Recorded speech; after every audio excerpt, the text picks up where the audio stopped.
Anand அம்பானியோட pre வெட்டிங்கில் Isha Ambani போட்டுக்கிட்டு வந்த top 5 beautiful dresses என்னென்னன்றதை பார்க்கலாம். அதில் நம்பர் 1 மட்டும் என்னன்றதை பார்க்க மிஸ் பண்ணிடாதீங்க. நம்பர் 5 இஷா அம்பானி போட்டுக்கிட்டு இருக்கிற இந்த red colour dress.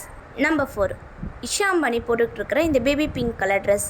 Number 3 Isha Ambani போட்டுக்கிட்டு இருக்கிற இந்த golden colour with red colour மிக்சிங்கில் இருக்கிற லெஹங்கா சோலி. இந்த லெஹங்கா சோலி ஃபுல்லாக உண்மையான ஜுவல்லரி வச்சு கஸ்டமைஸ் பண்ணியிருக்கிறாங்களாம். நம்பர் 2 இஷா அம்பானி போட்டுக்கிட்டு இருக்கிற இந்த டார்க் கோல்டன் கலரில் இருக்கிற லெஹங்கா சோலி. நம்பர் 1 என்னன்றதை பார்க்குறதுக்கு முன்னாடி நீங்கள் டிஃபன் ஐட்டம்ஸோ மீல்ஸோ ஏதாவது ஆர்டர் கொடுக்கணும்னு நினச்சிங்கன்னா மும்தாஜ் ஃபுட்ஸ் இவங்கக்கிட்ட ஆர்டர் கொடுங்க. இவங்க வீட்லேயே செஞ்சு தரதுனால ரொம்ப ஹைஜீனிக்காகவும் டேஸ்ட்டாகவும் மற்ற இடத்த விட இவங்க விலை கம்மியாகவும் தராங்க. இவங்க சென்னையில் இருக்கிறவங்களுக்கு மட்டும் தான் செஞ்சு தராங்க. உங்களுக்கு தேவைப்பட்டுச்சுன்னா நீங்கள் ஆர்டர் கொடுங்க. நான் நம்பர் ஸ்க்ரீனில் அட்டாச் பண்ணியிருக்கேன். நம்பர் 1 இஷா அம்பானி போட்டுக்கிட்டு இருக்கிற இந்த ஒயிட் கலர் லெஹங்கா சோலி. இவங்க போட்டுக்கிட்டு இருக்கிற ட்ரெஸ்ஸும் ஜுவல்ஸும் ரொம்ப காஸ்ட்லின்னு சொல்லப்படுது. இந்த ட்ரெஸ்லாம் என்ன விலையில் இருக்குன்றதை கமெண்ட் பண்ணுங்கள். அப்படியே இன்ஸ்டா கிளிக்ஸ் சேனலை சப்ஸ்கிரைப் பண்ணிக்கோங்க.